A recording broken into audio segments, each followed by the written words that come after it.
uyandım aşktan, doğdum yeni baştan. Kendime gelip yavaştan şöyle bir sana baksam. Bu sabah uyandım aşktan, doğdum yeni baştan. Kendime gelip yavaştan şöyle bir sana baksam. O bu yazın o en güzeli, o bir aşk bebeği. O bu yazın o en güzeli, kavrulur teni eritir içimi. O bu yazın o en güzeli, o bir aşk bebeği. O bu yazın o en güzeli, savrulur saçları güneşimizi.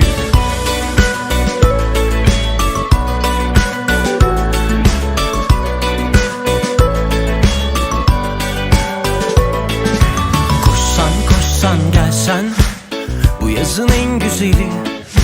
Dudağı çilekli, öpsem öpsem öpsem doyamam ki. Koşsan koşsan gelsen, bu yazın en güzeli.